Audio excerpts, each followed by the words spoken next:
Hello. Hello, how are you feeling? Nervous? No, excited. It's nice to actually meet the boys because it puts you at ease a bit. One of the men participating agreed to speak with us after having spent his allotted 5 minutes with Lily. He had flown in from Switzerland just for this. So I came last night and I'm leaving basically after. Like more intense than you thought it might. Sorry. Yeah, 1 minute.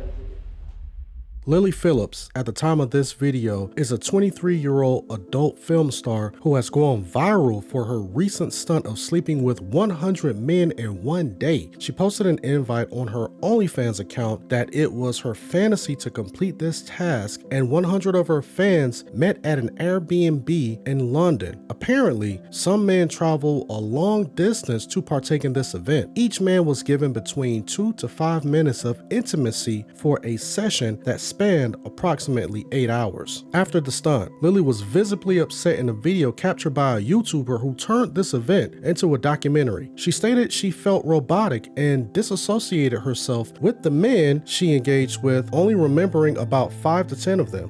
I think sometimes feeling so robotic, sometimes you'd disassociate and be you know, it's not normal at all. In my head right now, I can think of 5, 6 guys, 10 guys that I remember, and that's it.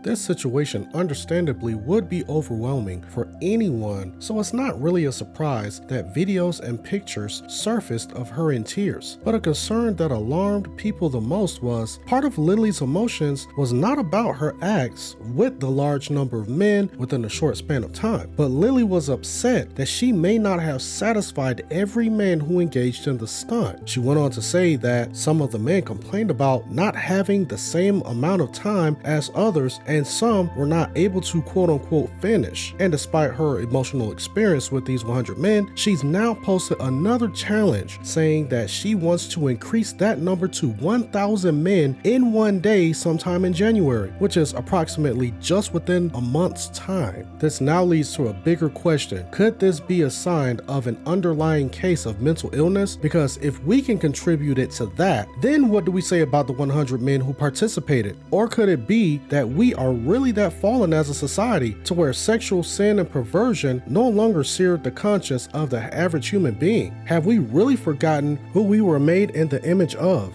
With stories like this, it seems the description of the people of Sodom and Gomorrah is conceivable when we think about a society that has turned its back on God. The Bible warns us in the book of Jude 1 and 7, just as Sodom and Gomorrah and the surrounding cities, which likewise indulge in sexual immorality and pursued unnatural desire, serve as an example by undergoing a punishment of eternal fire. Also in 1 Thessalonians chapter 1 starting at verse 3, for this is the will of God, your sanctification, that you abstain from sexual immorality, that each one of you know how to control his own body in holiness and honor, not in the passion of lust like the Gentiles who do not know God, that no one transgress and wrong his brother in his manner, because the Lord is an avenger in all these things, as we told you beforehand and solemnly warn you. For God has not called us for impurity, but in holiness. Therefore, whoever disregards this, disregards not man but God, who gives his Holy Spirit to you. Sexual immorality is very serious in the sight of God. As Christians, we must remember to not only keep ourselves pure, but to call others to do the same. Paul writes in 1 Corinthians chapter 6, starting at verse 15, do you not know that your bodies are members of Christ?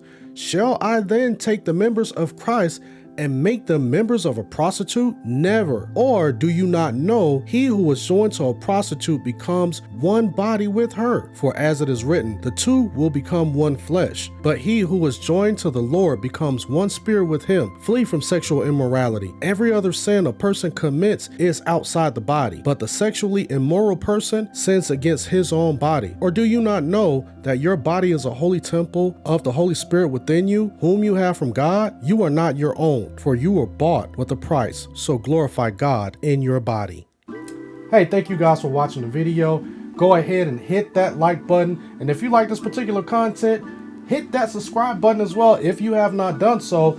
Also, check out this most recent video that I've done right here or check out some of these other videos that I've done concerning the same topic. All right, you guys have a blessed day.